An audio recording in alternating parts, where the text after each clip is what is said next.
في قصة غريبة عن شاب اسمه محمد آدم، اشتغل في مشرحة مستشفى كبيرة. شاب عادي زي أي حد بيدور على شغل ثابت يعينه، ومن حسن حظه لقى وظيفة في المشرحة، حاجة كتير من الناس بتخاف منها لكنها كانت بالنسبة له فرصة كويسة. محمد كان عنده شخصية هادية ومش بيحتك بحد كتير، واللي يلفت النظر فيه إنه كان عادي جدا في التعامل مع الميتين. ما كانش بيخاف، وما كانش حتى متضايق من شغله اللي فيه حاجات مرعبة لناس كتير. كان يقضي ساعات طويلة لوحده، ويبدو إنه مرتاح في المكان ده بشكل غريب. بعد فترة الناس اللي شغالة في المستشفى بدأت تاخد بالها من حاجات مش طبيعية في المشرحة. كانوا بيلاقوا علامات وأشكال غريبة على جثث الميتين، حاجات زي دوائر ورسومات غير مفهومة. طب مين اللي عمل كده؟ محدش عارف، لكن مع الوقت بدأ الناس تتكلم وتقول إن محمد هو اللي بيعمل كده، وإنه بيعمل حاجات شبه السحر أو الشعوذة. الزمايل بقوا يحكوا إنهم ساعات بيسمعوا أصوات غريبة جاية من المشرحة بالليل، وكأن في حد بيتمتم بكلام غير مفهوم، كلام يديك إحساس إنه طقوس غريبة. اللي بيشوفوه محمد بيتمتم بكلام مش مفهوم، وساعات يشوفوا معاه كتب قديمة أشبه بكتب السحر. الإشاعات بقت تتنقل بين الناس، وده بدأ يخلي الناس تخاف أكتر. القصص زادت بعد ما أكتر من موظف حكى إنه شاف جثث بتتحرك حركة بسيطة بعد ما محمد يقف قدامها ويقول حاجات غريبة. واحدة من أغرب الحكايات كانت عن عامل نظافة دخل المشرحة في وقت متأخر، ولقى محمد بيتكلم مع جثة وكأنها بترد عليه.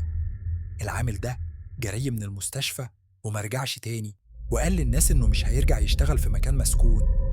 في كمان حكاية بتقول إن مرة واحد من الدكاترة دخل المشرحة ولقى جثة مفقودة وكأنها اتبخرت.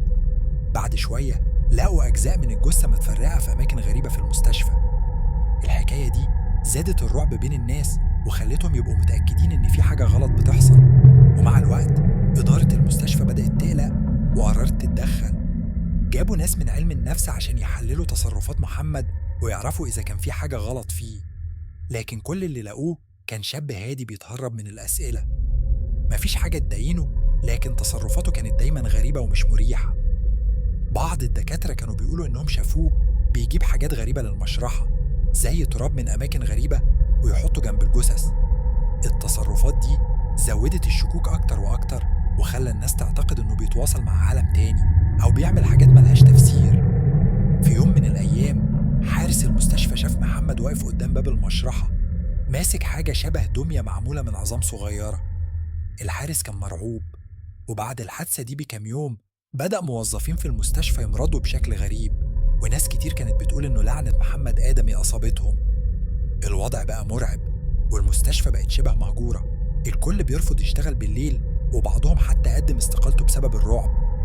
الإدارة استدعت رجال دين يقروا قرآن في المشرحة، لكن الخوف فضل مسيطر. وأخيراً قررت المستشفى تنقل محمد لمكان تاني عشان تهدي الوضع. لكن القصة ما انتهتش هنا. في المشرحة الجديدة الناس بدأت تحكي عن نفس الحاجات اللي كانوا بيحكوها في المستشفى القديم. ناس بتشوفه بيعمل حركات غريبة قدام الجثث وكأنه بيتمتم بكلام مش مفهوم.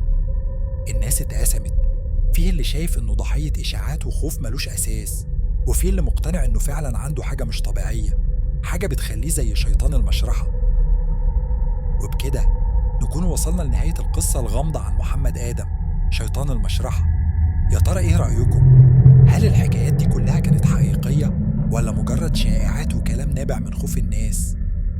لو عجبتكم القصة وعايزين تسمعوا أكتر عن قصص الرعب والغموض اللي زي دي، متنسوش تشتركوا في القناة وتفعلوا الجرس عشان يوصل لكم كل جديد. استنونا في قصص تانية مرعبة قريب. شكرا ليكم.